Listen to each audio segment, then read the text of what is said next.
안녕하세요.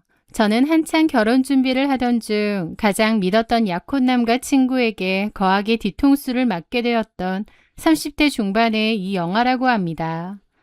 인터넷이나 드라마에서나 볼 법한 친구와 애인의 배신이라는 막장 스토리가 제 인생에 일어날 줄은 꿈에도 몰랐죠. 하지만 결론부터 말씀드리자면 저를 기만하고 배신했던 두 인간의 결혼은 오히려 제 인생의 가장 통쾌한 복수가 되었습니다. 지금부터 그 기막히고도 시원한 사연을 이제부터 담담하게 들려드리고자 합니다. 저는 과거 일본으로 건너가 디저트와 케이크 만드는 법을 전문적으로 배워온 뒤 한국으로 돌아와 창업을 시작했습니다. 그리고 현재까지도 수제 케이크 샵을 활발히 운영하고 있죠. 제게는 대학교 시절부터 친하게 지냈던 한주미라는 친구가 있었는데요. 주미와 저는 성격이 너무 잘 맞고 친했고 또 생각하는 것도 비슷했어요. 저는 일본에서 제과를 배우고 싶었고 그 친구는 일어를 전문적으로 배우고 싶어 했습니다. 그래서 같이 일본으로 건너가 룸메이트로 같이 살기도 했어요. 물론 1년 정도 같이 살다가 나중에는 저 혼자 1년 살고 돌아오긴 했지만요. 어쨌든 그 후 한국에 돌아온 후 마침 제 가게 근처에 있는 회사에 주미가 취직하게 되면서 저희는 다시 예전처럼 자주 연락하고 만나는 사이가 되었습니다. 그러던 어느 날 주미가 회사 팀장님 승진 축하 파티에 쓸 케이크를 주문해 놓고 제 가게로 픽업을 하러 왔어요. 그런데 혼자 온 게 아니라 회사 동료라는 남자와 같이 왔더군요. 주미는 그를 같은 회사에 근무하는 박성일 대리님이라고 소개했습니다. 성일이라는 그 남자는 케이크를 건네받으며 유독 저를 뚫어지게 쳐다보았고 아주 부침성 좋게 인사를 건네더라고요. 저도 주미의 회사 동료라고 하니 친절하게 응대를 했었죠. 그리고 며칠 뒤 그 남자가 불쑥 제 케이크샵 문을 열고 혼자 찾아왔습니다.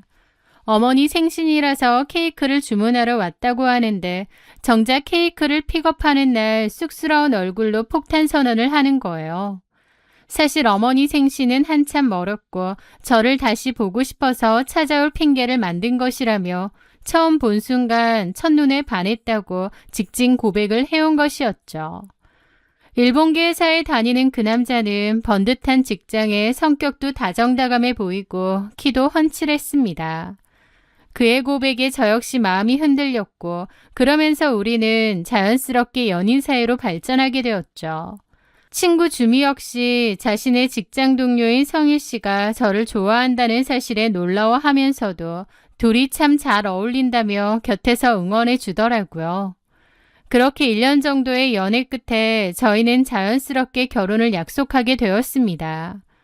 예비 시부모님께는 성희 씨가 혼자 살고 있는 30평대 아파트에 그대로 살면 되니 제게 딱히 혼수를 해올 것이 없다고 쿨하게 말씀하셨습니다. 저 역시 예단과 신혼여행 비용 정도만 부담하는 선에서 무리 없이 순조롭게 결혼 준비를 진행하고 있었습니다.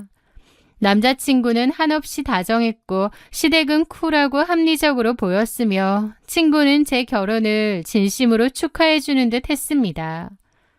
제 인생은 아무런 굴곡 없이 평탄하게 흘러가는 듯 보였죠. 하지만 그 완벽해 보였던 환상은 예비 시댁의 김장하는 날을 기점으로 처참하게 박살나기 시작했습니다. 어느 날 예비 시어머니께서 우리 집안 김치 맛을 전수해준다고 하시며 저를 본가로 부르셨습니다. 그렇게 도착한 시댁에는 예비 신랑인 성일 씨는 보이지 않더라고요. 성일이는 친구들 만나러 내보냈다. 어차피 너만 배우면 되니까. 시어머니는 대수롭지 않게 말씀하시며 저를 보자마자 다짜고짜 앞치마와 고무장갑을 던져주셨습니다. 그리고 제 눈앞에는 소금에 절여진 배추 50포기와 산더미 같은 무, 파가 널브러져 있는 거예요. 이제 막 결혼을 앞둔 예비 며느리를 불러놓고 시어머니는 거실 한가운데에 저를 주저앉히셨죠. 그 후로 저는 꼼짝없이 4시간 동안 화장실 한번 가지 못한 채 쪼그려 앉아 진땀을 빼며 배추를 버무려야 했어요. 사실 몸이 힘든 것보다 아직 결혼도 안 한 며느리한테 이걸 시키신다고 라는 현타가 오는 게 더 힘들더라고요. 어머님이 제게 보여주신 말투나 행동도 너무 차갑다 못해 막대하시더라고요. 그 전과는 사뭇 달랐죠. 그리고 시어머니는 서툰 저를 보며 쉴 새 없이 타박과 인신공격을 쏟아냈습니다. 어머 얘, 너 집에서 친정엄마한테 이런 것도 안 배웠니? 왜 이렇게 굼뜨고 어설퍼? 아휴, 요즘 것들이라 결혼하면 어떡할지 답이 안 나온다. 라면서 뭐라고 하시는데 너무 속상하고 울컥하더라고요. 마음도 몸도 힘들던 와중 긴장하고 서두른 탓에 실수를 하고 말았습니다. 새빨간 김치 양념이 가득 담긴 통을 옮기려다 미끄러져서 바닥에 엎질렀거든요. 저는 허둥지둥 그걸 쓸어 담았는데 어머님은 그걸 보시더니 눈이 뒤집혀 따지시더라고요. 너 지금 뭐 하는 거야? 내가 미친다 진짜. 너 하기 싫어서 일부러 이랬지? 네? 아니요 어머니 죄송해요. 제가 힘이 없어서 이걸 들다가 그만. 미친다 정말. 이런 것도 똑바로 못하니? 네가 할 줄 아는 게 뭐야? 우리 집에선 집까지 해주는데 너는 날로 결혼하려고 했니? 이리 나와! 하면서 저를 확 뒤로 밀치시는 거예요.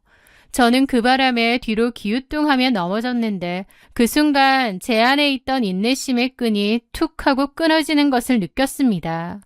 며느리를 아주 노예나 식모로 생각하시는구나 싶더라고요. 저는 더 이상 망설이지 않고 끼고 있던 장갑을 벗어 던졌습니다. 그리고 앞치마도 바닥에 내려놓았죠. 저 그냥 가보겠습니다. 저 이런 취급 받으면서까지 이 결혼 할 생각 없습니다. 뭐라고? 고작 이거 시켰다고 이렇게 나온다고? 너 아주 웃기는 애구나. 저 가보겠습니다. 거기 안 서? 하며 저를 붙잡았는데 저는 그 손을 뿌리치고 그 집을 빠져나왔습니다. 그날 저녁 사태를 전해 들은 남친이 저를 동네 주차장으로 불러내더라고요. 저는 사실 그가 어머니를 대신해 사과할 것이라 생각했습니다. 그런데 주차장에서 마주한 박성일의 태도는 제게 씻을 수 없는 공포와 절망을 안겨주었습니다. 차 안에서 저를 마주한 박성일은 오히려 짜증을 내며 소리를 질렀거든요. 야 이용아, 엄마가 살림 좀 가르쳐주러 불렀는데 못해 먹겠다고 하고 앞치마 집어던지고 갔다며? 너 그런 애였어? 엄마가 그 일로 얼마나 화났는 줄 알아? 당장 우리 엄마한테 가서 사과해. 어머니의 일방적인 폭언과 노예 취급은 안중에도 없이 오직 제가 한 일만 들먹이면서 저보고 사과를 하라고 하는데 말문이 턱 막혔습니다. 사과 받아야 될 사람은 나야. 어머님 무슨 며느리를 식모나 하인으로 착각하신 거 아니야? 나는 어머님이 나한테 보여주시는 행동 보고 이 결혼 다시 생각해봐야 되는 거 아닌가 싶거든? 그런데 박성일이 갑자기 눈에 핏발을 세우더니 제 친구 주미에게서 들은 이야기라며 헛소리를 하더라고요. 와씨, 진짜 주미씨 말이 맞네. 갑자기 그게 뭔 소리야? 주미 말이 맞다니. 주미가 뭐랬길래? 주미씨가 절대 말하지 말랬는데 너 보는 거랑 아주 다른 애라고 하더라. 뭐라고? 주미가? 주미가 뭐라고 하면서 그런 소리를 했다는 거야? 너무 황당하더라고요. 주미가 박성일에게 저에 대해서 안 좋게 얘기를 했다는 겁니다. 정말 상상도 못한 일이었죠. 됐다. 근데 내가 주미씨 얘기할 때 솔직히 못 믿었는데 너 지금 하는 꼬라지 보니까 주미씨가 한 말이 맞는 것 같네. 뭐라고 했냐니까 주미가? 너 일본에서 살았다고 했지. 그때 무슨 아빠뻘 되는 남자랑 살림 차리고 동거까지 했다며. 주미씨가 과거 일인데 그냥 덮어주라면서 말해주더라고. 와, 나는 네 그 더러운 과거도 감싸고 모른 척 넘어가려 했는데 너는 고작 김장 그거 좀 하기 싫다고 엄마 앞에서 행패를 부려? 이제 알겠네. 너 진짜 개념 없고 이상한 애구나. 그 순간 너무 어이가 없어서 숨이 턱 막혔습니다. 주미가 그렇게 말했다고? 내가 일본에서 나이 많은 남자랑 동거를 했다고? 그래, 주미씨가 그렇게 말할 때 솔직히 나는 안 믿었어. 네가 그런 사람 같아 보이진 않았으니까. 근데 너 오늘 우리 엄마한테 한 꼬라지 보니까 주미씨 말이 맞는 것 같다는 생각이 든다. 알려면 똑바로 알아. 일본에서 그렇게 한 건 내가 아니라. 됐고, 너 우리 엄마한테 사과할 거야 말 거야? 저는 기가 막혔고 더 이상 이런 대화를 하는 것조차 의미가 없다는 생각이 들더라고요. 나야말로 됐다. 너같이 무식하고 남의 말만 믿는 놈이랑 당장 파혼이야. 여기서 끝내자. 제가 단호하게 선언한 뒤 차문을 열고 내렸는데 갑자기 이성을 잃은 박성일이 따라 나와 제 팔을 거칠게 낚아채더니 반대손으로 주먹을 치켜드는 거예요. 저를 때리려고요. 야, 누구 마음대로 끝내? 나이 많은 남자랑 노란한 과거 걸리니까 도망가냐? 너 진짜 미쳤니? 경찰에 신고할까? 신고! 이게 확 그냥! 어두컴컴한 주차장에서 눈을 부라리며 저를 때릴 듯이 위협하던 그 찰나 마침 주차장으로 다른 차량 한 대가 라이트를 번뜩이며 들어왔습니다. 그러자 박성일이 당황하며 움찔한 틈을 타 저는 전력으로 그의 손을 뿌리치고 도망쳤죠. 한때 결혼까지 생각했던 그 착하고 성실한 남자의 비열한 진짜 모습을 본 것 같아 얼마나 소름이 돋던지요. 저는 그날 밤 방문을 걸어 잠그고 사시나무 떨듯 떨어야 했습니다. 이 사건을 끝으로 저는 완벽하게 파혼을 결심했고 다음날 오해였다며 찾아와서 싹싹 비는 박성일에게 한 번만 더 내 눈앞에 띄면 폭행 미수로 경찰에 신고하겠다. 어제 둘이 나눈 대화 다 녹음되어 있다. 자꾸 사람 귀찮게 하면 회사에도 알릴 거다 라고 엄포를 놓았습니다. 녹음은 사실 없었지만 그렇게 강경하게 말하니 박성일도 결국 포기하더라고요. 그런데 그 와중에 저에게 전화를 걸어온 주미의 가증스러운 연기는 구역질이 날 정도였습니다. 영아야, 박 대리님이랑 깨졌다며? 괜찮아? 어떡해. 많이 속상하지. 저는 화를 억누르며 주미에게 일본 동거 이야기를 꺼냈습니다. 야, 너 일본 동거 그 얘기 뭐야? 박성일이 네가 그렇게 얘기했다던데? 제가 분노하자 주미는 들켰다는 당황함도 없이 도리어 적반하장으로 굴었습니다. 나 그런 얘기한 적 없어. 괜히 너랑 나랑 친구니까 우리 사이 안 좋게 만들려고 그렇게 말한 것 같은데 나 그런 적 없어. 뭔 헛소리야. 박성일이 너한테 들었다는데. 난 그런 적 없다니까. 왜 사람 말을 못 믿어? 야, 그리고 넌 왜 네가 차여서 파혼당한 걸 내 탓으로 돌리니? 됐다 됐어. 그만하자. 내가 무슨 동네 북인 줄 아나. 라면서 지가 더 열을 내더니 전화를 끊더라고요. 너무 어처구니가 없었고 그 일로 주미랑의 친구 사이도 깨지게 되었죠. 그런데 반년 뒤 저는 더 기가 막힌 일을 들어야 했습니다. 다른 친구를 통해 알게 되었는데요. 한주미와 제 전남친 박성일이 혼전 임신으로 결혼식을 올린다는 것이었죠. 친구의 말에 따르면 제가 파혼한 뒤 두 사람은 위로를 핑계로 잦은 술자리를 가졌다고 했습니다. 그러다가 가까워졌고 결국 임신까지 했다는 거죠. 저랑 파혼하고 신나서 한주미랑 놀아난 걸 수도 있고 애초에 한주미가 박성일에게 마음이 있었던 걸 수도 있겠네요. 소식을 전해준 친구들은 어떻게 그럴 수가 있냐, 너 억울해서 어떡하냐며 분통을 터뜨렸지만 저는 오히려 콧방귀를 뀌었습니다.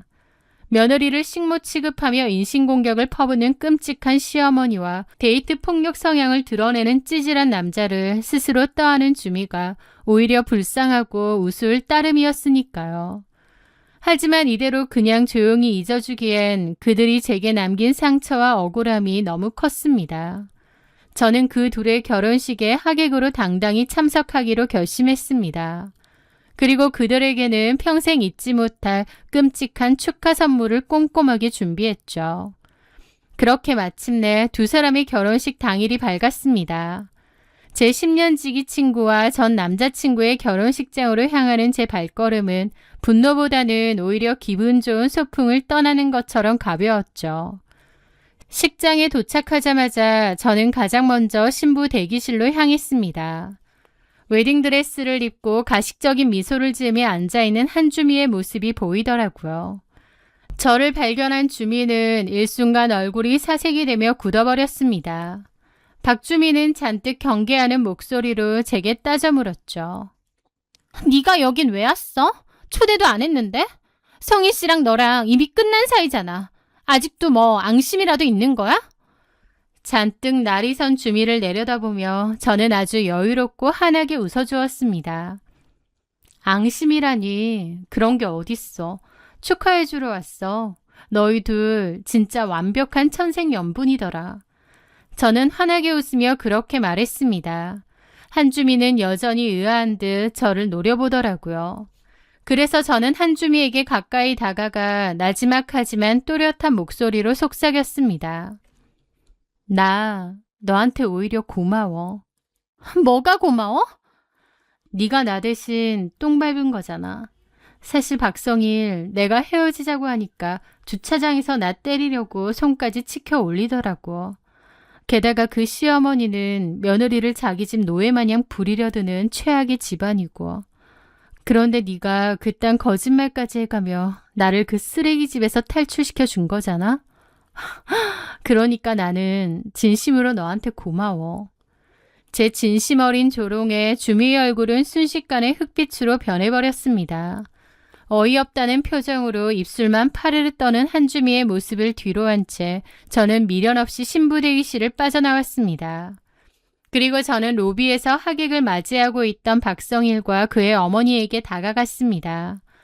화기애애하게 인사를 나누던 두 사람은 저를 보자마자 마치 귀신이라도 본 것처럼 소스라치게 놀랐습니다. 네가 어디라고 여기를 와? 당장 안 가?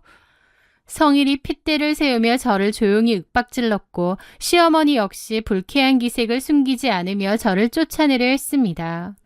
하지만 저는 입가에 미소를 띠며 가방에서 정성스럽게 포장한 축의금 봉투 하나를 꺼내 시어머니의 손에 쥐어주었습니다. 어머님, 며느리 보시는 거 진심으로 축하드려요.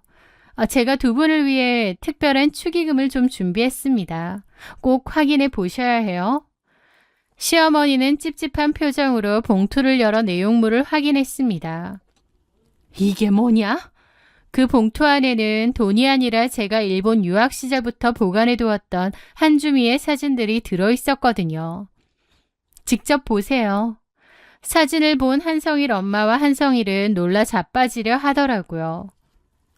이게 뭐야? 이거 결혼식 사진이잖아. 맞아요. 신부는 한주미고요. 옆에 있는 남자는 한주미보다 18살 많았던 일본인 남자예요. 한주미랑 그 남자랑 동거까지 했거든요. 네, 사실 한주미가 박성일에게 제가 일본에서 나이 많은 남자와 동거를 했네 어쩌네 했다는데 그건 제가 아니라 한주미의 일이었습니다. 저랑 일본으로 같이 간 주미는 1년 정도 지났을 무렵 나이 많은 일본인 남자와 사랑에 빠져서 동거를 시작했고 스튜디오에서 웨딩 사진까지 찍었거든요. 혼인신고 이런 것까진 안 했겠지만 거의 부부처럼 지내왔던 거죠. 저한테도 자기들의 스몰 웨딩을 축하해달라고 초대를 해서 같이 찍은 사진들이 몇 장 있었던 겁니다. 지가 그 남자랑 찍은 사진들도 여러 저한테 보내줬고요. 혹시나 하는 마음에 예전 폰을 찾아보니 그 사진들이 그대로 있더라고요. 왜 제대로 된 결혼을 안 했냐고요? 그 일본 남자가 사실 유부남이었거든요. 웨딩드레스를 입고 나이 많은 일본인 남자와 팔짱을 낀 채 환하게 웃고 있는 한주미. 그 사진을 본 시어머니는 그 자리에서 손을 부들부들 떨기 시작했습니다. 박성일 역시 눈알이 금방이라도 튀어나올 듯 커졌죠. 저는 굳어버린 두 사람을 향해 사근사근한 목소리로 마지막 쐐기를 박았습니다. 그나마 다행인 게요. 자기들끼리 사진 찍고 간단하게 스몰 웨딩식으로만 했지 혼인신고라던가 그런 건 안 했어요. 왜냐면 상대 남자가 유부남이었거든요. 그때 주미가 얼마나 사랑에 진심이고 열정적인지 제가 뜯어말려도 안 되더라고요. 그러니 어쩌겠나요. 그냥 냅두고 축하해줬죠. 물론 그것마저도 1년도 안 돼서 깨지고 도망치듯 한국으로 돌아왔지만요. 한주미 일본어 참 잘하죠. 일본인 남자랑 같이 살았으니 오죽 잘하겠어요? 그리고 저는 망연자실한 박성일의 눈을 똑바로 쳐다보며 말했습니다. 야 박성일, 네가 들었던 그 과거는 내게 아니라 네 예비 신부 거야. 그러고 보면 너희들 진짜 완벽한 천생연분이다. 폭력성 있는 너나 지 과거를 친구 과거라고 거짓말하고 이간질하는 한줌이나. 그래, 둘이 평생 서로 방생하지 말고 행복하게 잘 살아. 결혼식은 그냥 안 보고 갈게. 저는 넋이 나간 채 불그락 푸르락해진 그들의 얼굴을 뒤로하고 로비를 빠져나왔습니다. 식당 밖으로 나서는 제 발걸음은 그 어느 때보다 홀가분하고 상쾌했죠. 며칠 뒤 다른 친구들을 통해 전해 들은 그들의 결혼식은 그야말로 지옥의 아수라장 그 자체였다고 합니다. 박성일의 엄마는 뒷목을 잡고 그 자리에서 쓰러지셨고 축복받아야 할 결혼식 당일 내내 성일과 주민은 신부 대기실에서부터 사진을 집어던지며 미친 듯이 싸웠다고 합니다. 박성일은 네가 지금 임신한 아이가 내 핏줄이 맞느냐, 혹시 그 일본 늙은이의 씨가 아니냐며 소리쳤고 식장은 발칵 뒤집혔다고 했죠. 당연히 예정되어 있던 신혼여행은 당일 취소되었고 두 사람은 식을 치르자마자 한 집에 들어가지도 않은 채 곧바로 별거에 들어갔다고 했습니다. 그 후 별거한 상태에서 아이를 출산했고 남편 성일의 강요로 아이가 태어나자마자 친자확인 유전자 검사까지 해야 하는 치욕을 겪었죠. 비록 검사 결과 친자는 맞았으나 두 사람은 이미 밑바닥까지 서로의 신뢰를 상실한 상태였습니다. 의심과 원망 그리고 폭력과 폭언이 난무하던 그들의 결혼 생활은 반년도 채 지나지 않아 처절한 이혼 소송으로 이어졌다고 합니다. 성일은 저와의 파혼에 이어 초고속 이혼을 겪게 되었죠. 그 모든 것이 파탄난 후 주미에게서 제게 장문의 메시지가 왔습니다. 이영아, 너 때문에 내 인생 망했어. 네가 어떻게 그 사진을 결혼식장에 가져올 수가 있어? 넌 진짜 악마야. 자신이 파멸한 것을 제 탓으로 돌리며 악을 쓰는 그 문자에 저는 가볍게 코웃음을 치며 마지막 답장을 보냈습니다. 네 진짜 과거를 네 남편한테 똑바로 알려준 것뿐인데 왜 내 탓을 해? 네가 말한 건 거짓말이지만 내가 말한 건 진실이잖아? 거짓말과 이간질로 남의 인생 망치려던 네 업보를 돌려받은 거야. 두 번 다시 연락하지 마. 저는 그 문자를 끝으로 주미의 번호를 완벽하게 차단해버렸습니다. 제게 가장 큰 상처를 주려 했던 10년지기 친구와 예비신랑, 그들은 결국 자신들의 얄팍한 탐욕과 거짓말이라는 감옥에 스스로 갇혀 파멸이라는 완벽한 결말을 맞이했습니다. 비록 파혼 당시에는 억울함과 배신감의 피눈물을 흘렸지만 돌아보면 그 모든 시련은 제 인생에서 가장 끔찍한 두 개의 오물들을 한 번에 분리해 수거할 수 있도록 하늘이 도운 기적이었습니다. 저는 다시 제 본업에 집중하며 매일 아침 오븐에서 구워져 나오는 달콤한 케이크 냄새처럼 향기롭고 평온한 일상을 보내고 있습니다. 남의 눈에 피눈물을 내고 거짓으로 쟁취한 행복은 결국 자신들에게 돌아오게 된다는 것을 스스로 증명해준 그 두 사람에게 저는 지금도 가끔 조수 섞인 감사를 보냅니다. 저의 속 시원한 사이다 복수극을 끝까지 들어주신 모든 분들께 진심으로 감사드립니다.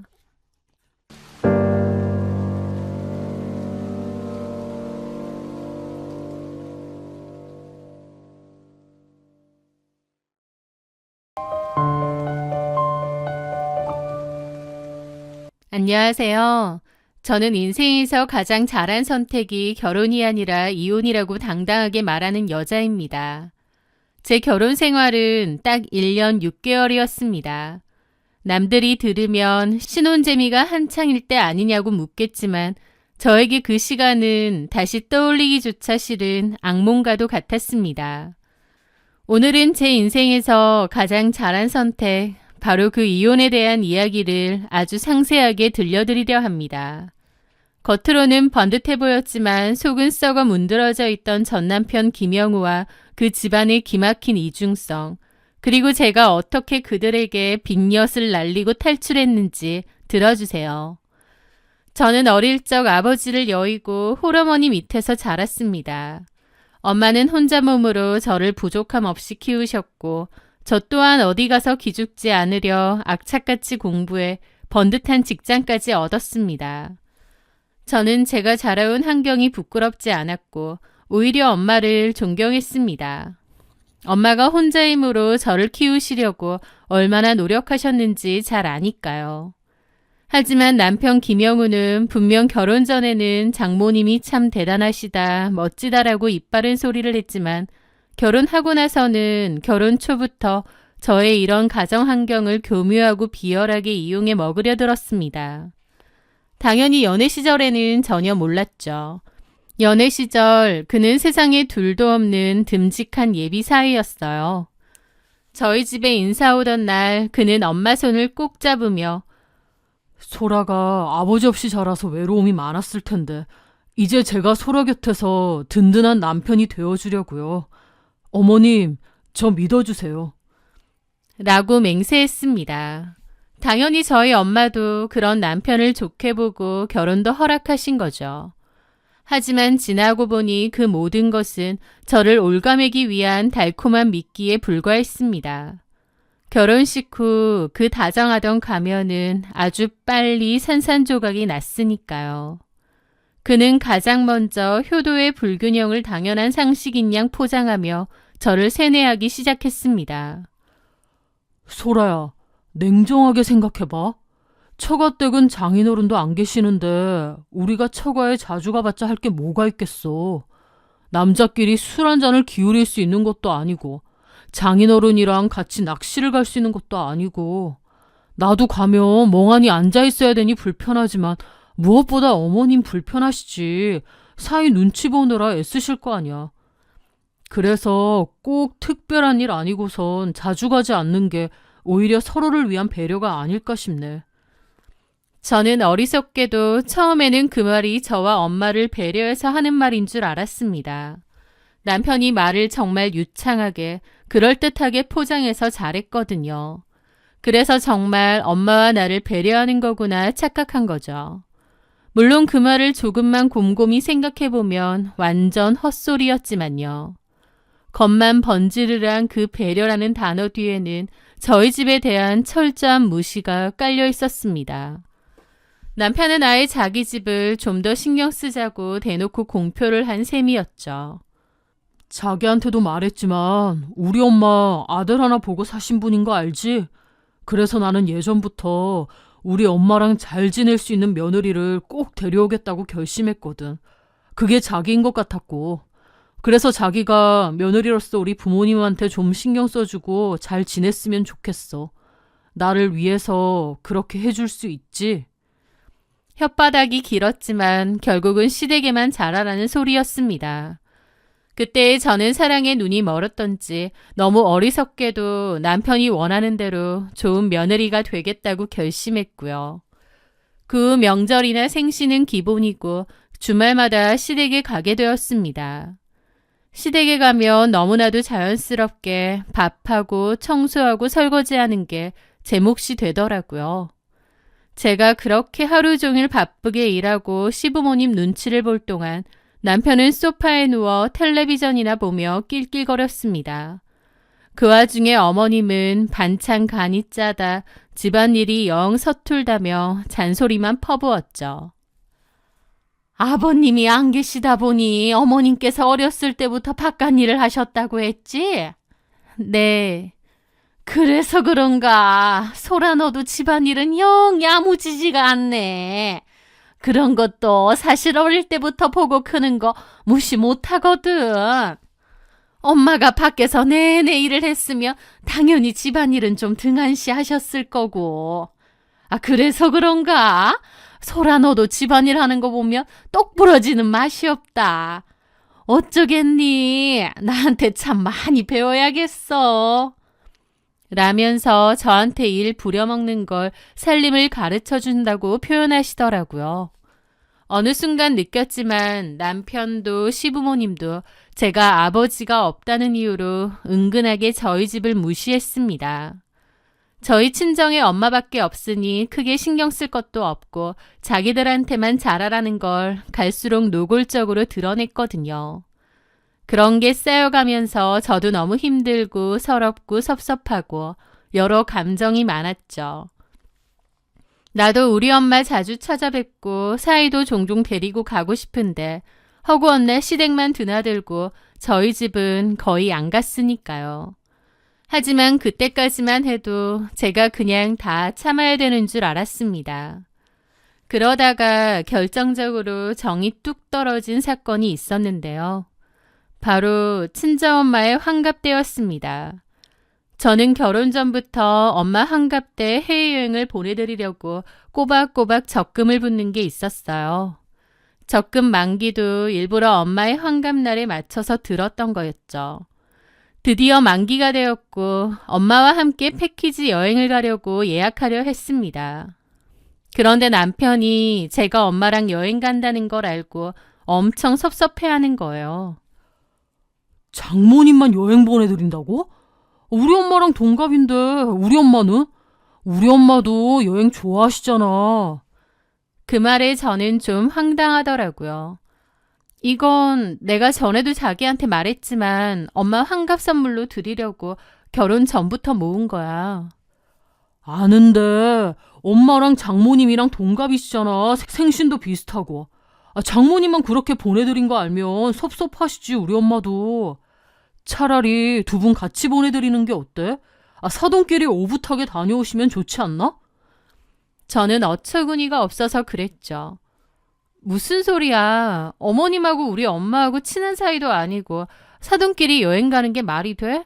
두 분 다 불편해하시게. 그리고 다시 한번 말하지만 이건 결혼이랑 별개로 내가 엄마한테 드리려고 몇 년 전부터 모은 거라니까? 제 말에 남편은 노골적으로 서운함을 드러내더라고요. 와, 이렇게 네 돈 내 돈 따진다고? 좀 그렇다. 우리 엄마가 알면 얼마나 서운해하실까? 자기 혹시 우리 집 무시하는 거야? 뭐라고? 아니 그렇잖아. 결혼 전이면 몰라. 지금은 결혼해서 우리 경제 공동체 아니야. 그런데 두 분이서 생신 날짜도 비슷하시고 똑같이 환갑이신데 한 분만 보내드리고 한 분은 안 보내드리면 우리 엄마 알게 됐을 때 그 뒷감당 나는 못할 것 같은데. 같이 안 보내드릴 것 같으면 나는 장모님 여행도 취소해드렸으면 좋겠어. 솔직히 나도 자기한테 너무 섭섭하고 빈정상한다. 라는 겁니다. 어떻게 사고방식이 저렇게 돌아갈 수 있을까요? 억지를 부리는 남편과 그날 대판 싸웠습니다. 솔직히 섭섭해도 제가 더 섭섭해하죠. 그렇게 자기 엄마 여행 보내주고 싶었으면 따로 돈을 모으던가. 제가 엄마한테 보내드리려고 한 거라는데 자기가 왜 섭섭하고 빈정이 상한다는 건지. 남편하고 크게 싸우고 나서 한동안은 냉전 상태였습니다. 그리고 저는 계획대로 엄마만 여행을 보내드렸어요. 그 사실을 알고 남편은 입이 대빨 나와서는 보름 동안 저에게 말도 걸지 않고 갑방을 썼습니다. 그때 뼈저리게 느꼈죠. 이 남자는 효자가 아니라 그저 제 희생을 담보로 자기 부모에게 생색내기 좋아하는 속 좁고 이기적인 인간이구나라는 것을요. 그 후로 조금씩 말은 했지만 결코 전 같은 상태는 되지 않더라고요. 그렇게 살얼음판 같은 결혼 생활을 이어가던 중 남편에게서 도저히 무시할 수 없는 수상한 징조들이 하나둘 보이기 시작했습니다. 늘 칼퇴근을 하던 사람이었는데 어느 날부터인가 회사의 프로젝트가 비상이다, 갑작스러운 거래처 미팅이 잡혔다는 핑계를 대며 귀가 시간이 점점 늦어졌습니다. 새벽 1, 2시에 들어오는 건 예사였고 어쩌다 일찍 들어오는 날에는 피곤하다며 저와 눈도 마주치지 않고 방으로 들어가 버리기 일쑤였죠. 게다가 시댁 핑계도 자주 댔습니다. 주말에는 본가에 일이 있거나 어머님 아버님을 뵈러 간다며 종종 시댁으로 가는 경우가 많았던 거죠. 남편의 행동이 너무 달라졌기에 당연히 뭔가 이상하고 찝찝했습니다. 그중 가장 이상했던 건 핸드폰에 대한 집착이었어요. 예전에는 거실 탁자에 아무렇게나 던져두던 핸드폰을 어느 순간부터 신주단지 모시듯 끼고 살기 시작했거든요. 잠잘 때는 베개 밑에 숨겨두는 건 기본이고 화장실 갈 때, 심지어 샤워할 때조차 핸드폰을 들고 들어갔습니다. 무슨 샤워하면서까지 핸드폰을 챙겨가. 유난이다 정말. 제가 한마디 하면 남편은 정색을 하며 화를 냈습니다. 나 요즘 바쁘다고 말했잖아. 업무 연락 올 수도 있어서 그런 건데. 당신은 내가 밖에서 얼마나 치열하게 일하는지 알기나 하고 그런 말을 해? 의심하는 거야 뭐야. 사람 숨 막히게 하지 마. 그러면서 오히려 저를 의부증 환자 취급하며 가스라이팅까지 하는 겁니다. 하지만 바로 옆에서 남편을 지켜보는 제가 모르겠나요? 핸드폰을 보고 있을 때면 입가에 실룩실룩 미소가 번지는데, 그리고 카톡 알림음이 울릴 때마다 화들짝 놀라며 화면을 어색하게 가리는데, 그게 무슨 업무 관련된 연락이란 말인가요? 남편의 이상한 행동은 제 의심을 확신으로 만들기에 충분했습니다. 그리고 운명의 그날 밤이 찾아왔습니다. 남편이 회식 후 인사불성이 되어 새벽 3시에 기어들어온 날이었습니다. 씻지도 않고 거실 소파에 대자로 뻗어 코를 골며 자는 남편의 주머니에서 핸드폰이 반쯤 삐져나와 있었죠. 평소 같으면 제가 손도 못 대게 했겠지만 그날은 술에 너무 취해 세상 모르고 자고 있더라고요. 심장이 쿵쿵 터질 듯이 뛰었습니다. 저는 떨리는 손으로 잠든 남편의 오른손을 조심스럽게 들어 올렸습니다. 그리고 그의 엄지손가락을 조심스레 홈 버튼에 갖다 댔습니다. 그러면서 잠금 해제가 풀렸죠. 저는 그 순간 계속 의심만 했던 판도라의 상자를 열었던 겁니다. 카카오톡을 켜자마자 상단의 대화방이 눈에 들어왔습니다. 이름은 김 부장님이라고 저장되어 있었지만 프로필 사진은 웬 긴머리 여자의 뒷모습이더라고요. 떨리는 손으로 대화방을 눌렀고 스크롤을 올리며 읽어내려간 대화 내용은 가히 충격적이었습니다. 자기야, 오늘 와이프랑 싸웠어? 목소리가 안 좋네. 그 여자 때문에 스트레스 받아 죽겠다. 집에 들어가기 싫어. 너랑만 있고 싶다. 나도 오빠랑 같이 살고 싶어. 우리 언제까지 몰래 만나야 해? 나 힘들어. 조금만 기다려, 은주야. 내가 알아서 내쫓을 테니까. 그 여자가 제 발로 나가게 만들 거야. 매일매일 회사 일과 야근 때문에 죽겠다더니 주말에는 부모님 댁 가서 효도하고 오겠다더니 설마 했는데 회사 일도 효도도 아니라 그 상간녀와 데이트하러 다니거나 여행을 다녔던 겁니다.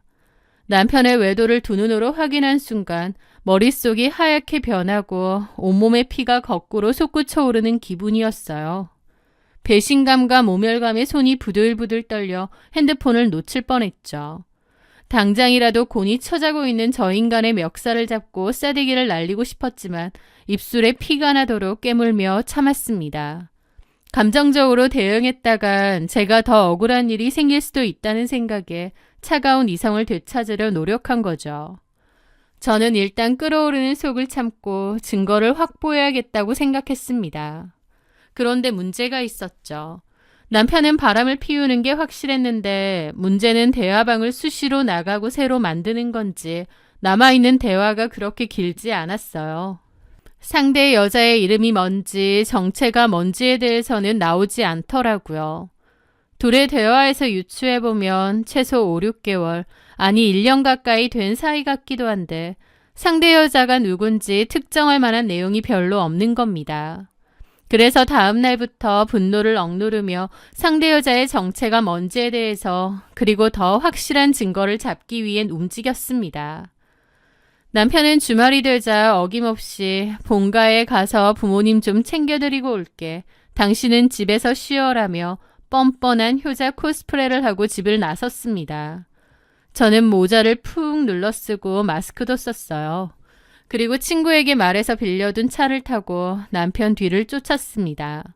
어떻게 미행을 할지 머릿속에서 정말 많이 시뮬레이션을 해봤는데도 막상 직접 따라가 보니 너무 긴장이 되고 가슴이 불규칙하게 뛰어서 머리까지 어질어질 하더라고요. 저는 손에서 베어져 나오는 땀을 바지에다가 연신 닦으면서 핸들을 꼭 잡았습니다. 너무 긴장이 됐지만 이럴 때일수록 정신 똑바로 차리자 계속 생각했죠. 남편은 당연히 시댁 쪽으로 가지 않았습니다. 시댁에 가지 않을 거란 건 아는데도 새삼스럽게 기가 막히더라고요. 그런데 남편을 미행하던 중 저는 상상조차 못했던 막장 드라마 작가도 울고 갈 또 하나의 충격적인 장면을 목격하게 되었습니다. 남편의 차가 도착한 곳은 한 대형 규모의 식당과 주차장이었습니다. 차에서 내린 남편은 입구에서 기다리고 있던 상간녀에게 손을 흔들더라고요. 아, 저 여자구나.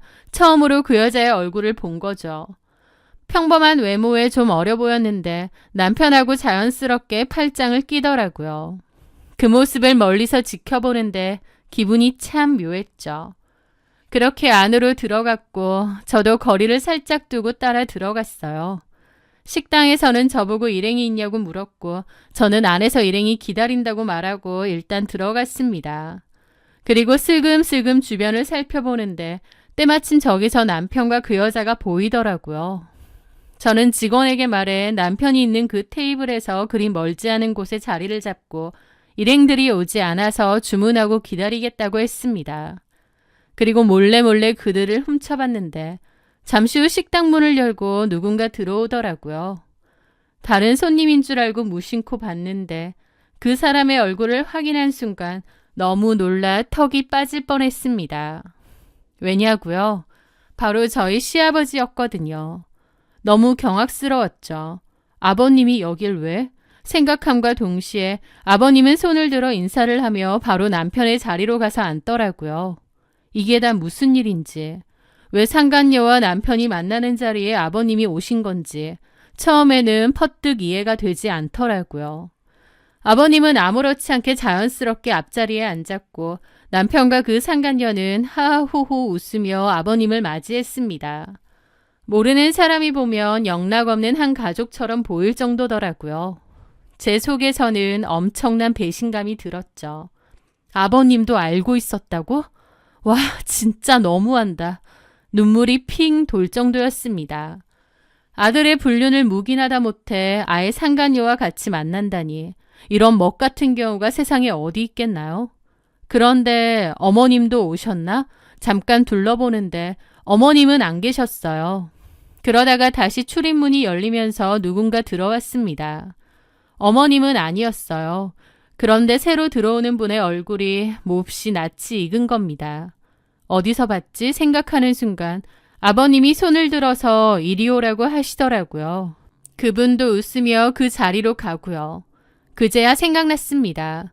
그분은 어머님의 40년 지기 절친이라며 시댁에 제집 드나들듯 하던, 그래서 정말 저도 많이 봤던 어머님의 친구 장미옥 여사였습니다. 이게 도대체 무슨 상황이지? 제 눈을 의심했습니다. 네 사람은 마치 오래된 가족 모임처럼 자연스러운 거예요. 남들이 보면 시부모님과 아들네가 식사하러 온 줄 알겠더라고요. 그러면서 지켜보니 시아버지는 장미옥 씨에게 물을 따라주고 장미옥 아줌마도 익숙한 듯 이런저런 얘기를 하더라고요. 그 앞에는 제 남편 김영우와 상간녀도 있었고요.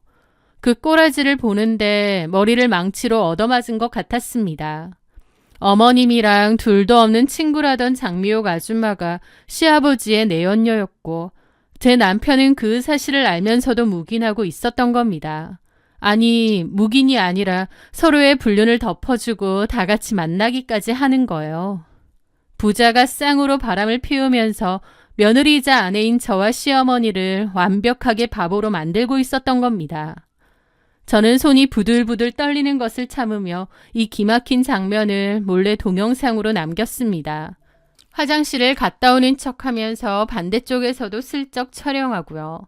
그 후에도 좀 더 미행을 붙으면서 그 상대 여자가 남편과 같은 회사에 다니는 여자라는 걸 알아냈습니다.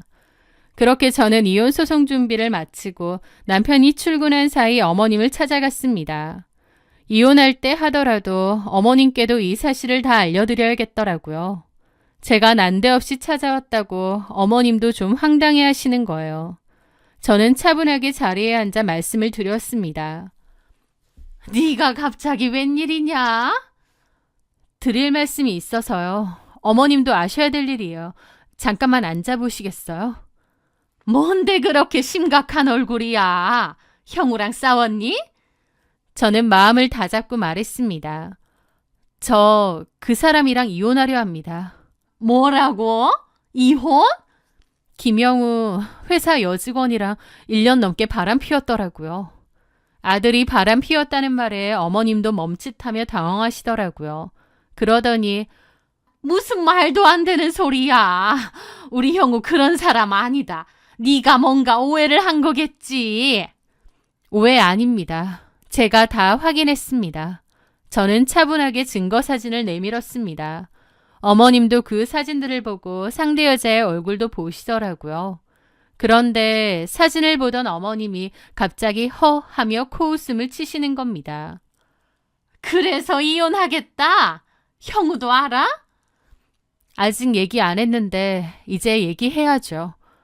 남편하고 먼저 얘기를 해야지. 이걸 왜 나한테 먼저 들고 와? 당신 아들 바람 폈다. 이거 보여주려고? 어머님한테도 드릴 말씀도 있어서요. 어머님은 손에 있던 사진을 탁 하고 테이블에 버리듯 놔두시더라고요. 그러더니 황당한 소리를 하시는 거예요. 나한테 할 말이 뭔데? 네가 이런 거 보여주면 내가 형우한테 전화해서 왜 그랬냐 어쩌냐 할 것 같아서? 아니요. 그런 건 필요 없습니다. 이미 저는 마음의 결정을 내렸거든요. 근데 이걸 나한테 왜 들고 오냐고. 나더러 뭐 어쩌라고. 네? 어머니. 내가 내 아들 편인지 네 편이겠어? 그나저나 너 이런 사진 어떻게 찍었니? 좀 무섭다. 제가 무섭다고요? 그래. 이거 따라다니면서 찍었니? 아니면 사람 붙였어? 너 그렇게 안 봤는데 진짜 좀 그렇네. 어머니, 무서운 건 제가 아니라 1년 가까이 바람핀 김영우겠죠. 남자가 사회생활 하다 보면 이런 일이 있을 수 있는 거야. 그게 뭐 그렇게 큰일이라고 이 호들갑을 떨면서 이혼 타령이니? 어머님의 반응에 저도 기가 탁 막히더라고요. 남자가 사회생활 하다 보면 있을 수 있는 일이라고요? 그래. 나는 솔직히 그래. 남자들 밖에서 다른 여자 찾는 거 와이프가 오죽 못났으면 그럴까 그 생각 먼저 든다. 와이프가 예쁘고 곰살맞게 잘 굴어봐라. 남자가 밖에서 눈을 왜 돌리겠니? 괜히 남편 간수도 못한다는 소리가 나오는 게 아니야. 근데 모자랐다고 시댁 와서 증거 사진이니 뭐니 하면서 큰 소리야? 적반하장도 유분수지 오히려 저를 탓하는 시어머니의 태도를 보는데 기가 막혀서 웃음이 나더라고요. 제가 만약 아버님과 장미옥 씨를 못 봤다면 어머님의 이런 말에 너무 분하고 기막혔을 겁니다. 하지만 저는 다 알고 있잖아요. 오히려 어머님의 저런 말이 불쌍하고 가짜나 보이더라고요.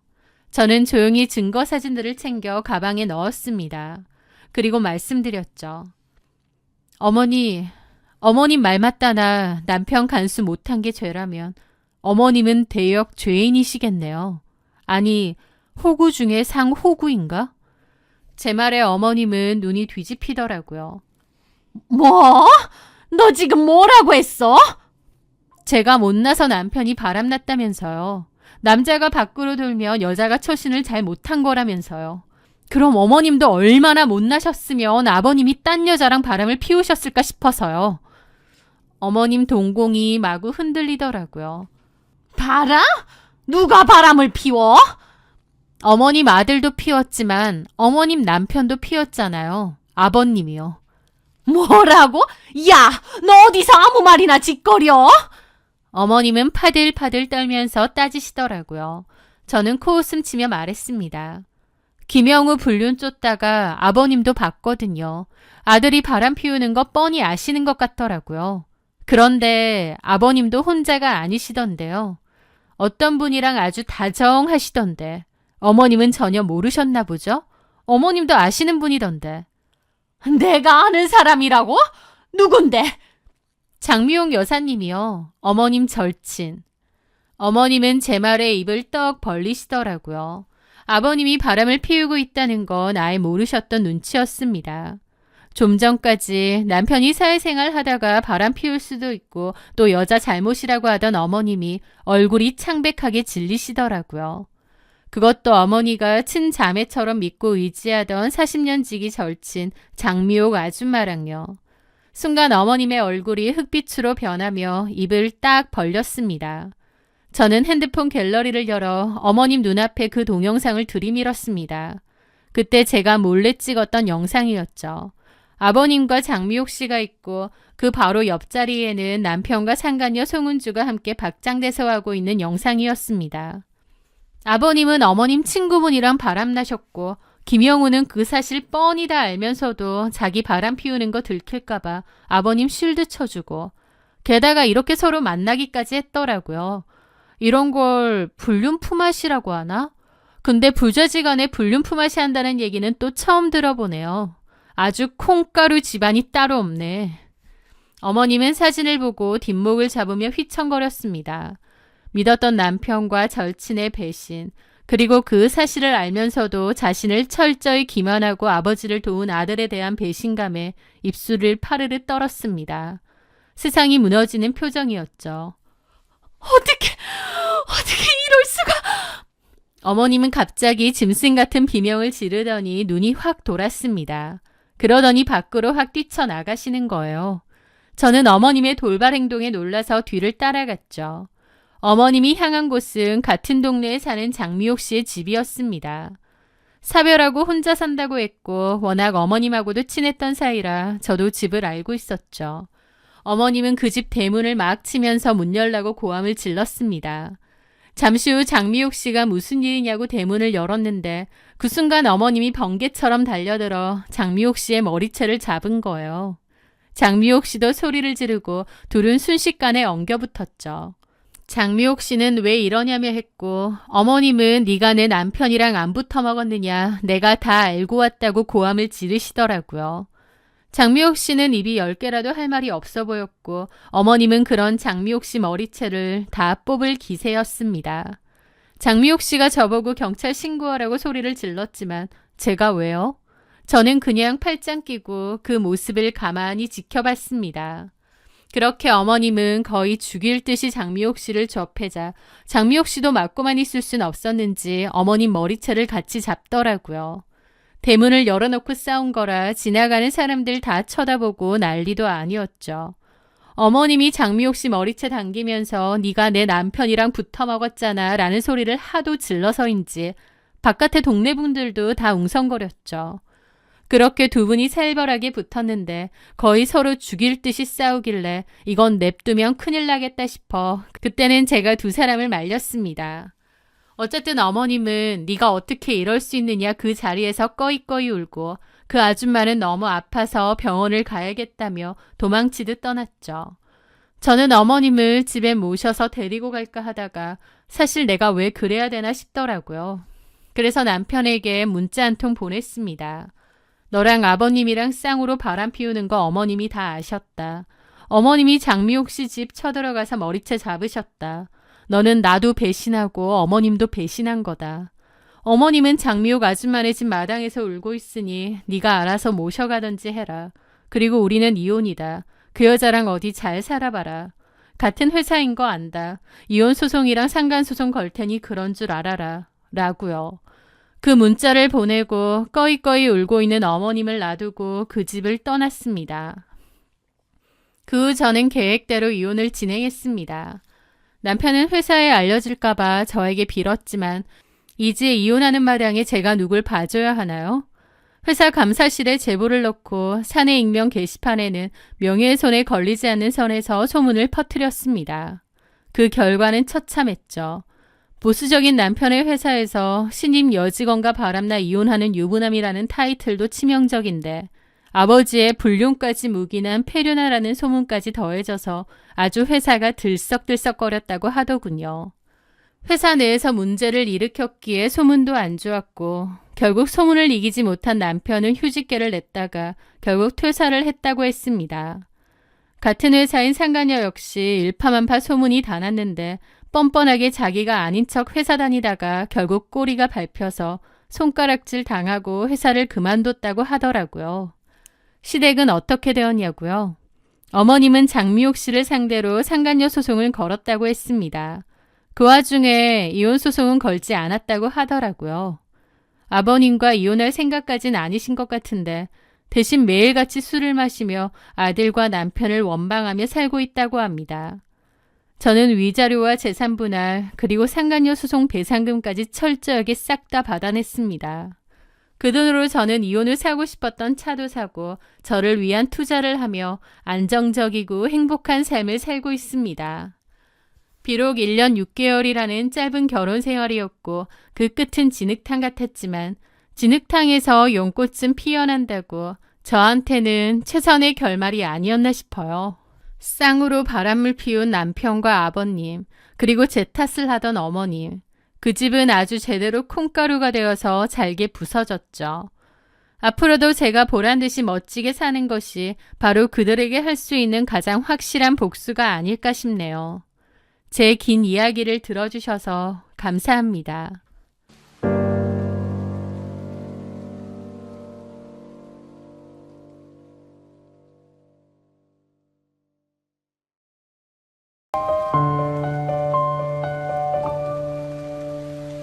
안녕하세요.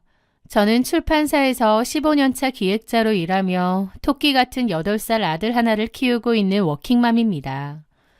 남들 눈에 저는 번듯한 직장에 다니며 비스트로를 운영하는 셰프 남편을 가진 부족할 게 없어 보이는 여자로 보일지 모르겠지만요. 실상은 빛 좋은 개살구이자 속빈 강정이었습니다. 제 남편, 아니 이제는 전 남편이 된 그 남자. 그는 소위 말하는 유학파 셰프 타이틀을 달고 동네 골목 상권에서 작은 비스트로를 운영하는 사람이었습니다. 훤칠한 키에 반반한 얼굴, 요리할 때 걷어올린 소매 아래로 보이는 장근육까지 외모만 보면 멀쩡했습니다. 하지만 그 인간의 치명적인 결함은 바로 지독한 예술가병과 허세였죠. 가게는 파리만 날려 하루에 테이블 2개 채우기도 힘든데 재료는 꼭 최고급 유기농만 고집했기에 그만큼 메뉴 가격이 비쌌습니다. 제가 동네 장사인 만큼 단가를 좀 낮춰야 되는 거 아니냐고 해도 남편은 저보고 뭘 아느냐며 자기 요리는 예술이고 자신의 브랜드 가치를 지킬 거라고 했죠. 자기 음식을 인정해주고 알아봐주는 손님들만 받을 거라면서 고집과 자존심을 부렸습니다. 그 때문에 가게 월세, 알바비, 재료비, 적자만 안 나도 감지덕지인 상황이 몇 년째 이어졌습니다. 결국 가장 노릇은 오롯이 제 몫이 되었죠. 제가 야근하고 주말 출근해가며 번 돈으로 세 식구 먹여 살리는 실질적인 가장이었고 남편의 가게 운영은 거의 고상한 취미생활이나 다름없었습니다. 심지어 어쩔 땐 제 돈으로 빵꾸난 남편의 가게 운영비까지 메꿔야 했기 때문에 더 돈이 빠듯했고 아등바등 살았어요. 저도 처음에는 남편의 꿈을 응원했습니다. 하지만 시간이 흐를수록 밑 빠진 독에 물 붓기라는 말이 떠올랐고 남편은 철딱선이 없고 책임감 없는 더 잘되기 위해 노력하는 것도 없이 현실에 안주하고 그냥 겉멋만 잔뜩 든 그런 허세만 가득한 인간이라는 걸 깨닫게 되었습니다. 그러다 기어이 사단이 터졌습니다. 전세 만기가 2달 앞으로 다가왔는데 집주인이 주변 시세가 올랐다며 전세금을 5천만 원이나 올려달라고 통보해 온 겁니다. 저희 아이 학교도 그렇고 지금 사는 곳이 너무 마음에 들었거든요. 그래서 좀 더 계약 연장을 해서라도 살고 싶었는데 전세금이 갑자기 올라도 너무 올랐던 거죠. 이미 남편 가게 때문에 당겨 쓴 대출에 전세 대출도 남아 있었기에 은행에서 더 빌리기도 힘들었습니다. 그리고 친정이나 시댁에 손을 벌리는 것도 녹록치 않았습니다. 이사를 가는 것도 큰일이고 아이 학교 문제도 있었기에 어떻게 해야 할까? 좀 무리해서라도 대출을 어떻게든 더 받아서 전세 연장을 해야 되나 아니면 차라리 이사를 가야 되나 머리를 싸매고 끙끙 앓고 있는데 정작 남편이라는 인간은 천하태평이었습니다. 어떻게든 되겠지. 정 안 되면 다른 데로 이사 가자. 이 근방 집값들이 다 너무 올랐어. 우리 전세금으로는 이 동네 안으로 이사 가긴 힘들 거야. 그럼 좀 떨어진 데 가면 되지. 성준이 학교는 어쩌고. 내성적인 애라서 적응하기 힘든데 지금 학교는 그래도 친구들 있어서 적응했잖아. 근데 또 전학 가면. 그럼 좀 멀리서 집 구하고 자기가 성준이 학교 갈 때마다 태워다 줘. 나 여기서 직장까지 1시간 거린 거 까먹었어? 근데 어떻게 애를 그 이른 시간에 데려다 줘? 그리고 올 때는 어떻게 하려고? 당신이 할 거야? 나도 일찍 나가는 거 알잖아. 시장도 가야 되고. 그럼 뭐 어쩌자는 거야? 뭐 어떻게든 되겠지. 모르겠어. 우리 나래 씨가 알아서 잘하지 않겠어? 늘 그래왔듯. 하면서 능글맞게 웃는데 속에서 천불이 올라오는 겁니다. 남편은 늘 이런 식이었습니다. 제가 어떻게든 다 해결하지 않느냐고 저한테만 다 밀어놓고 본인은 나 몰라라 하는 거죠. 결혼 생활 내내 이랬습니다. 그런 남편에게 질릴 대로 질렸고 복장이 터질 것 같을 때도 하루 이틀이 아니었죠.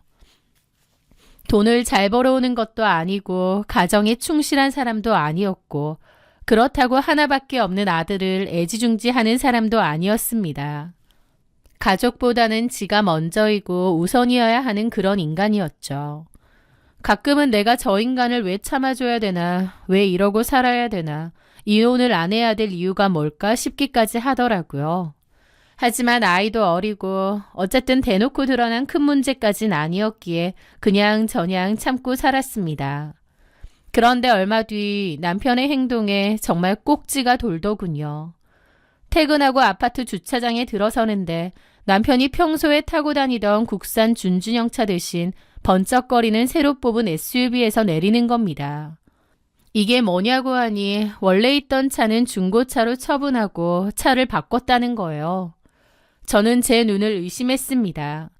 지금 전세금 5천이 없어서 이사 가네 마네 하고 있는데 차를 바꿨다니요. 저한테 한마디 상의도 없이요. 피가 거꾸로 솟는다는 게 이런 느낌일까 싶더라고요. 나한테 말 한마디 없이 차를 바꿨다고?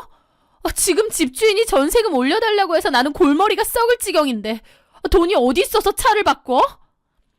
제가 어리 빠져서 물었는데 남편은 오히려 인상을 찌푸리며 그러는 겁니다. 내 능력으로 샀어. 무슨 능력? 가게 월세도 밀리는 주제에 무슨 능력? 이 돈 어디서 났어? 설마 사채 같은 거 썼어? 야, 너 돈 좀 번다고 사람 무시하지 마라. 나 이번에 꽤 큰 식품 회사랑 밀키트 협업하기로 계약했어. 거기서 계약금 땡겨받은 거야. 그리고 셰프가 가오가 있지. 언제까지 그 오래된 똥차 타고 미팅 다니냐? 이건 사치가 아니라 투자라고, 투자. 물론 나중에 보니 그런 계약도 없었고 거짓말이었긴 했지만 어쨌든 그런 계약금이 있으면 당연히 전세금 내는데 보태야 되는 거 아닌가요? 그런데 저한테 말 한마디 없이 신차를 사는데 써버렸다는 거예요. 결혼 생활 9년을 참고 살았지만 그 순간 정남이가 뚝 떨어지더라고요. 정 떨어지면 끝이라고 하는데 그 순간이 딱 그랬습니다. 마음속에서 그나마 버티고 있던 무언가가 와르르 무너져 내리는 기분이 들었거든요. 저는 그 일로 이미 이혼을 좀 진지하게 생각했던 것 같습니다. 아빠의 역할도 남편의 역할도 가장의 역할도 그 어떤 것도 못하는 무능하면서 허세 넘치고 책임감 없는 남편. 내가 막말로 저 인간 부모도 아닌데 왜 참고 살아야 될까? 왜 저 인간 뒤치다꺼리를 하고 살아야 될까 싶더라고요. 그래서 제 딴에는 혼자 이혼에 관해서 찾아도 보고 혼자 고민도 했습니다. 하지만 그 와중에 아이가 계속 걸렸고 이혼하는 게 맞는지 아닌지 스스로 생각을 많이 해봐야겠더라고요. 후회가 없으려면요. 그런데 우는 아이 뺨 때리는 것도 아니고 저한테 그맘때 공교롭게도 놀라운 일이 생겼습니다. 제가 그동안 고민만 하던 이혼이라는 결정에 불을 확 지펴준 결정적인 사건이 생겼던 거죠. 어느 날 제 핸드폰으로 낯선 번호의 전화가 걸려왔습니다. 목소리는 40대 중후반 정도 되는 여자였어요. 누구세요? 신동진 씨 아내분 되시죠? 그런데요. 신동진 씨에 대해서 긴히 할 얘기가 좀 있는데 만나 뵐 수 있을까요?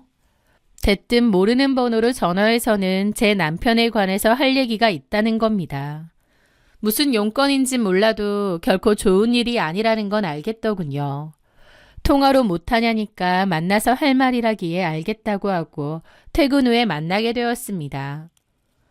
먼저 와서 기다리고 있으니 한 여자가 다가오더라고요. 목소리에서 예상했듯 40대 중후반 혹은 50대 초반까지도 보이는 그런 여자였죠. 안녕하세요. 아, 네. 전화 주신 분인가요? 네. 좀 앉아도 될까요? 앉으세요. 저는 경계를 하며 그 여자를 봤죠. 그 여자는 화장도 짓고 나름 꾸미고 저를 찾아왔더라고요. 손에는 금반지, 손목에는 두꺼운 금팔찌까지 하고요. 좀 투박한 일을 하는지 손마디가 엄청 굵었습니다. 저희 남편에 대해서 할 말이 있으시다고. 근데 누구신지. 갑작스럽게 전화해서 미안합니다. 제 이름은 박소영이에요. 묘하게 얼굴이 낯이 익다 싶었는데 그 여자가 먼저 말하더군요. 신동진 씨 가게 근처에 있는 돼지갈비집 사장이에요. 와보셨을 수도 있는데. 가만 생각해보니 가본 적이 있었습니다. 남편이 맛집이라고 했거든요. 아, 가본 적 있어요. 거기 사장님이시라고요? 예. 그래서 저는 가게나 음식 관련해서 우리 남편하고 무슨 문제가 있나 싶었죠. 남편보다 나이도 훨씬 많아 보이고 또 같은 동네에서 가게를 한다고 하니까요. 그런데 그 여자는 아주 뜻밖의 말을 하더라고요. 그 여자는 대뜸 자기 핸드폰 갤러리를 열어 제 코앞에 들이미는 겁니다. 이게 뭐죠? 직접 보세요. 그래서 보는데 그 사진을 보고 어이가 없었습니다. 그 여자와 제 남편이 어깨동무를 하고 가깝게 붙어 찍은 사진인 거예요. 이게 뭐예요? 옆에 넘겨보면 다른 사진도 있습니다. 저는 어이가 없어서 다른 사진도 넘겨보았습니다.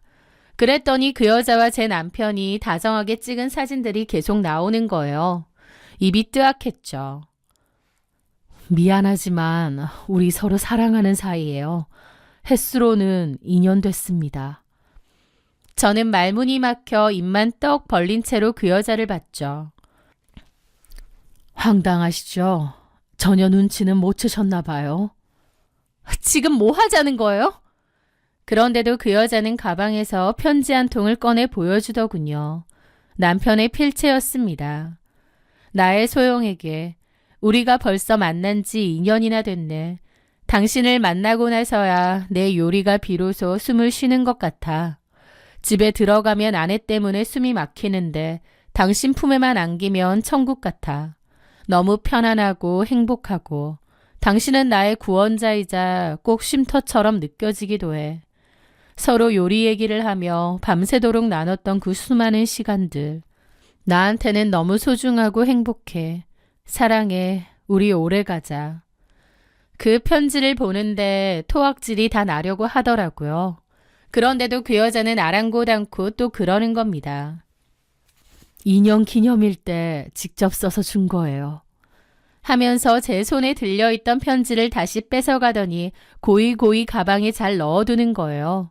엄청 소중하다는 듯이요. 기가 찼습니다. 진짜 이 인간이 가지가지 다 하는구나. 바람까지 피웠구나. 구역질이 올라올 정도였죠. 아무리 제가 이혼을 결심했다 한들, 아무리 정이 다 떨어졌다 한들 어떻게 바람까지 피나요? 진짜 이건 아니다 싶은 겁니다. 그리고 제 앞에 나타나 이런 얘기를 먼저 하는 이 여자도 미친 것 같았죠. 지금 이런 얘기를 나한테 하는 이유가 뭐예요? 이혼해 주세요. 동진 씨는 저랑 살고 싶다는데 와이프가 걸리고 자식 생각하면 차마 입이 안 떨어진대요. 그래서 제가 말해주려고 왔습니다. 지랄한다는 생각이 절로 들더라고요. 지가 언제부터 전화아이를 생각했다고요? 고양이 쥐 생각한다는 말이 딱 이거였죠. 처자식 놔두고 바람이나 피우던 놈이 처자식 생각해서 이혼은 못하겠다뇨. 진짜 개소리도 이런 개소리가 있을까요? 제가 부들부들 떨며 그 여자에게 상간녀 소송을 하겠다고, 당신들 사회적으로 매장시키겠다고 으름장을 놓았습니다. 그런데 그 여자는 전혀 주눅들지 않고 뜻밖의 제안을 하는 거예요. 너무 감정적으로 그러지 말고 우리 쿨하게 거래합시다. 소송하지 말고 깔끔하게 이혼만 해주세요. 그러면 제가 현금으로 1억 드릴 수 있어요. 뭐라고요? 저 평생 일만 하느라 외로웠어요. 남자한테 관심도 없고 그냥 일만 하고 살았어요. 그런데 동진 씨 만나고 처음으로 여자로서 행복해요. 그 사람 요리사이기 전에 예술가잖아요. 당신이 못 채워주는 감성과 예술은 내가 옆에서 붙돋아주고 채워줄 수 있어요. 내가 갖고 있는 현금 재산 많지는 않아도 나 그 돈 아깝지 않아요. 그 사람만 있으면 돼요. 저는 진짜 욕지거리가 나오더라고요. 아줌마, 나이도 적지 않으면서 정신 차리세요. 사랑 같은 소리 안 해.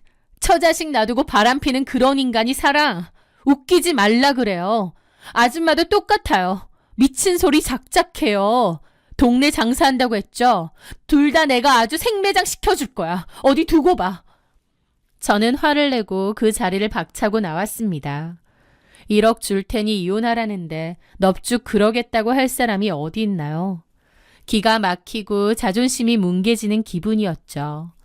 저는 집에 와서 남편을 앉혀두고 추궁했습니다. 박소영이라는 여자를 만났다. 그 여자가 나한테 이혼해달라 하더라. 그 여자랑 2년이나 만나고 다녔냐 쉬지도 않고 다다다 따져댔죠. 저는 남편이 그러면 잘못했다, 정리하겠다고 빌 줄 알았습니다. 그런데 이 인간 태도는 끝까지 반전이더라고요. 그래, 나 그 여자랑 2년 만났어. 그 여자는 내 꿈을 진심으로 응원해주는 사람이야. 당신처럼 적자가 얼마나 하면서 날 쪼아대지 않는다고. 품이 넓고 따뜻한 여자야. 뭐라고? 진짜 제정신이 아니구나. 그래서 너도 그 여자랑 똑같은 생각인 거야? 그래, 나도 소영씨 사랑해. 아무리 이혼을 고려하고 있던 남편이라도 다른 여자를 사랑하니 어쩌니 소리 듣는데 속에서 열불이 나고 가슴이 찢어질 것 같더라고요. 이게 9년 동안 지 옆에서 헌신한 와이프한테 할 소리인가요? 진짜 이 인간은 지밖에 모르는 인간이구나. 진짜 이기적이고 갱생 불가능한 쓰레기구나 싶더군요. 더 떨어질 정남이도 없다고 생각했는데 진짜 그나마도 남아있던 정남이가 아예 없을 만큼 다 사라졌죠. 저는 당장이라도 이혼하고 싶었습니다. 지보다 8살 많은 남들이 보면 큰 누나나 작은 이모까지로도 보이는 그 여자가 좋다는 남편도 징그럽고 돈 줄 테니 내 남편 내놓으라는 그 여자도 정상이 아닌 것 같았죠. 그렇게 며칠을 냉전으로 보내며 이혼에 대해서 어떻게 해야 하나 고민하고 있었습니다. 생각은 당연히 이혼이지만 또 그것들 원하는 대로 순순히 해주긴 싫더라고요. 일단 상간소송부터 해야 되나 어째야 되나 그렇게 고민하다가 변호사 상담을 잡았던 그 시점에 박소영에게 다시 연락이 왔습니다. 목소리는 저번보다 훨씬 더 절박해져 있더라고요. 사모님, 저 동진 씨 없으면 못 삽니다. 1억 5천 드릴게요. 이거 제가 가진 현금 전 재산입니다. 제발 동진 씨 놔주세요. 저 그 사람 없으면 못 살아요. 다시 저한테 돈 타령을 하면 남편하고 이혼해달라는데 개소리 말라고 딱 거절했던 처음과는 달리 마음가짐이 달랐습니다. 어차피 외도와 별개로 남편이란 작자한테 만정이 다 떨어져서 이혼하고 싶었는데 돈까지 준다? 그냥 받아야겠더군요. 저 껍데기 같은 남편놈 그냥 치워버릴 바에야 돈이라도 받고 넘겨야 제가 덜 억울하다 싶었던 거죠. 하지만 저는 그 제안을 바로 받아들이지 않았습니다.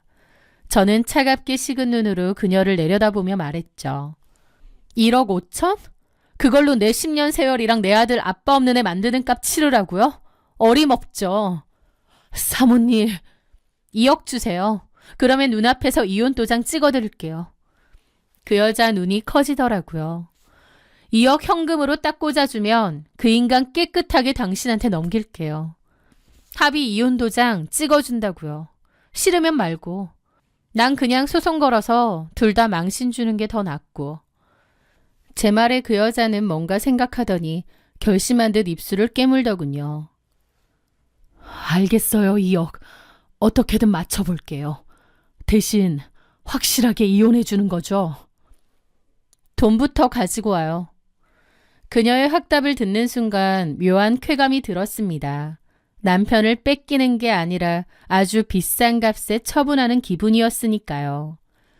그리고 얼마 뒤 그 여자는 2억을 준비했다고 연락이 왔고 저희는 변호사 사무실로 가서 변호사 보는 앞에서 그 돈 주고받고 이혼 서류 도장도 찍었습니다.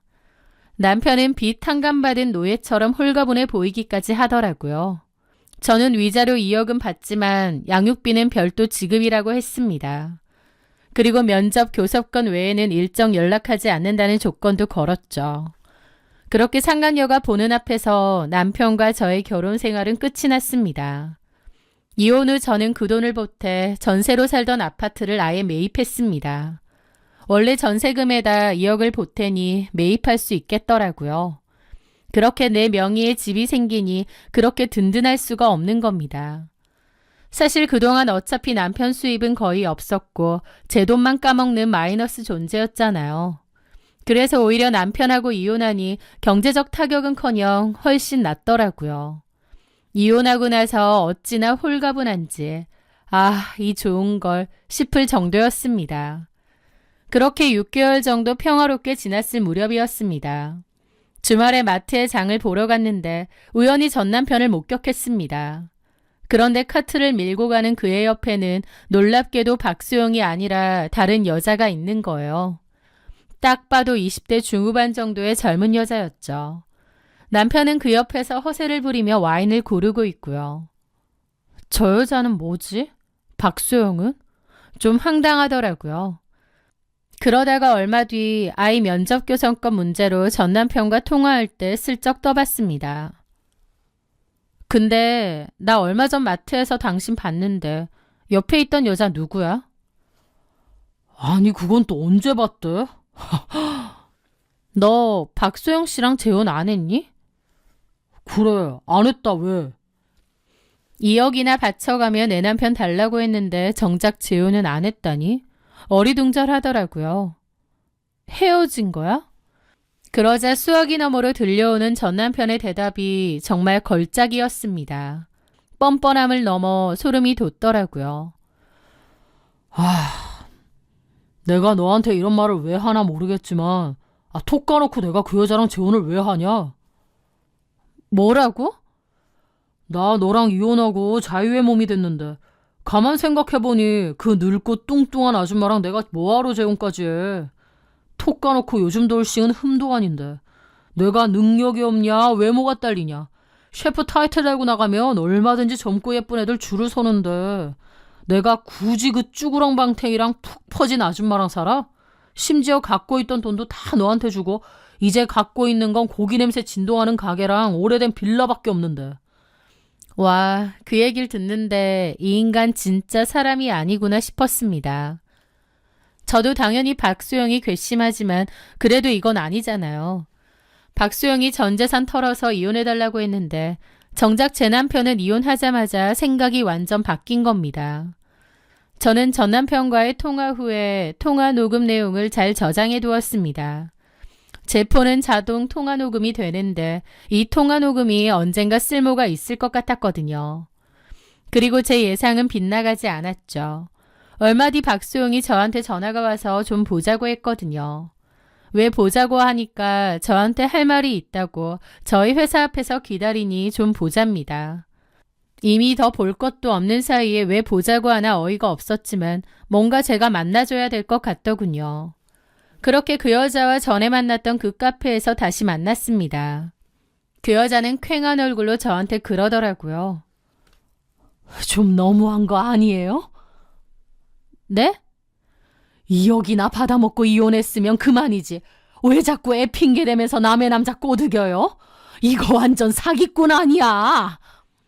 라는데 어이가 없었죠. 저는 침착하게 물었습니다. 이봐요, 박수영 씨. 무슨 헛소리예요? 그 인간 애버려 한 달에 한 번 연락하고 그것도 밖에서 애만 보여주고 바로 헤어지는데 나 그 인간 꼴도 보기 싫거든? 거짓말 마. 동진 씨가 그랬어. 당신이 자꾸 애 핑계 대면서 집으로 오라고 한다고. 당신한테 시달리느라 힘들대. 당신 때문에 맨날 연락도 안 되고.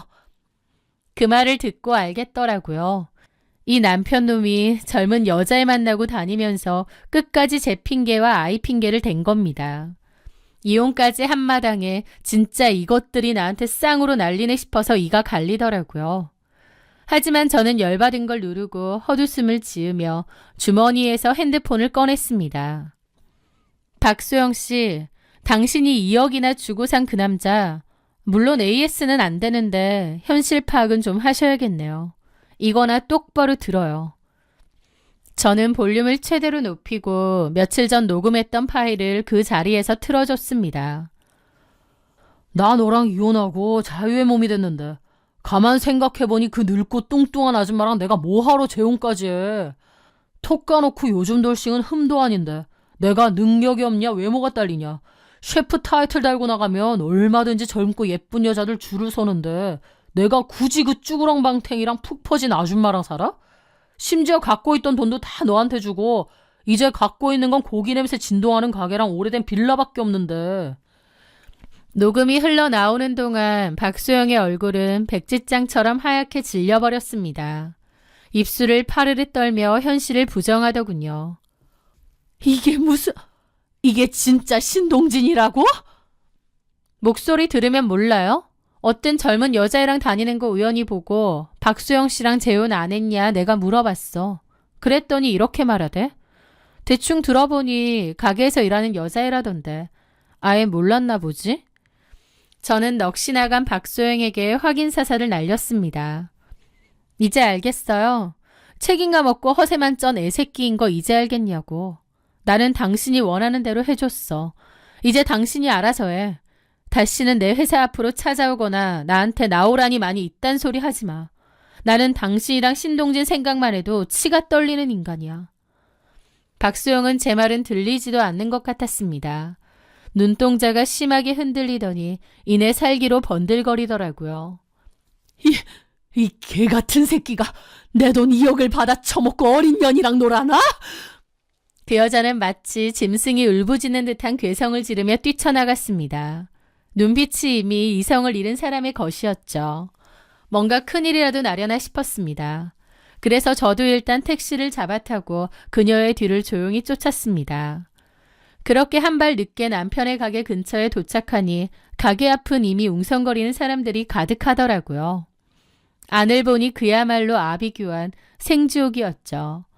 박수영이 힘이 어찌나 좋은지 그 무거운 원목 테이블들을 다 엎어버리고 의자를 집어던져 가게를 쑥대밭으로 만들어 놓은 겁니다. 바닥에는 전 남편이 그토록 아끼던 이탈리아산 접시들이 산산조각 나 뒹굴고 있었고 식자재들도 지지겨져 있었죠. 게다가 신동진과 만나는 것 같은 그 20대 알바생은 머리끄덩이 다 뜯긴 채로 울면서 시겁하며 밖으로 도망 나오더라고요. 전 남편은 폭주하는 박수영을 말리려고 하는데 어림도 없었습니다. 전 남편은 구경하는 사람들에게 경찰 신고해달라고 외치더라고요. 그런데 그 말을 들은 박수영이 더 눈이 돌아서는 주방 안으로 달려 들어가서 후라이팬을 들고 나오는 거예요. 그러면서 남편 머리통을 향해 갈기려고 했고 남편은 질겁하며 도망가더라고요. 야, 이 사기꾼 새끼야. 내가 너한테 쓴 돈이 얼만데. 전 재산 털어서 이혼시켰더니 어린 년이랑 놀아나? 내 돈 내놔. 내 2억 내놓으라고. 전 남편은 셰프의 가오고 뭐고 다 내팽개치고 웍을 요리조리 피하며 찌질하게 소리치더군요. 야, 너 미쳤어? 진정하고 말로 해. 너 같으면 진정하게 생겼냐? 누가 돈 주랬어? 네가 좋다고 준 거 아니야. 그리고 내가 너랑 언제 결혼 안 됐어? 그냥 사랑한다고만 했지. 아, 솔직히 양심 있어봐라. 누가 식당 아줌마 아니랄까봐 어디서 이렇게 무식하게 행패야. 뭐? 이 개만도 못한 놈이? 전 남편의 그 파렴치한 본심이 터져나오자 박소영은 충격과 분노로 눈이 뒤집혔습니다. 그녀는 진열되어 있던 와인병을 집어던지며 달려들었고 전 남편은 꽥꽥 비명을 지르며 카운터 밑으로 기어들어갔습니다. 그 와중에 누가 신고를 하긴 했는지 경찰차가 사이렌을 울리며 출동했죠. 경찰관 서너 명이 달려들어 발광하는 박소영을 겨우 제압했고 전 남편은 그 와중에 박소영한테 쳐맞았는지 말도 아닌 꼴이 되어 나오더라고요. 이 사건은 동네방네 소문이 쫙 퍼졌고 그 두 사람의 관계에 대해서도 소문이 다 돌았습니다. 둘이 애초에 불륜 관계였는데 전 남편이 또 불륜과 배신을 저질렀다는 일로요. 그 소문이 너무 거세서 가뜩이나 장사 안 되던 남편 가게는 그대로 문을 닫았고 박소영네 가게도 임시 휴업 간판이 걸렸습니다. 언제 열지 기약도 없는 것 같더라고요. 상간녀가 전 재산을 털어 거금 주고 사간 쓰레기 남편. 서로 사랑하네 어쩌네 할 땐 언제고 막상 이혼해서 보내주니 서로 원수지간이 되어 죽이네 살리네 사이좋게 파멸하더라고요. 위자료 2억 챙겨서 내 집 마련하고 쓰레기 분리수거까지 완벽하게 끝낸 제가 진정한 인생의 승자가 아닌가 싶습니다. 남편이 사라진다고 해서 달라질 건 없어요. 오히려 오랫동안 받아왔던 스트레스가 사라진 기분입니다. 그것들은 알아서 잘 자멸했으니 저는 속 시원하게 다 털어버리고 홀가분하게 살아가겠습니다. 제 사연 들어주셔서 감사합니다.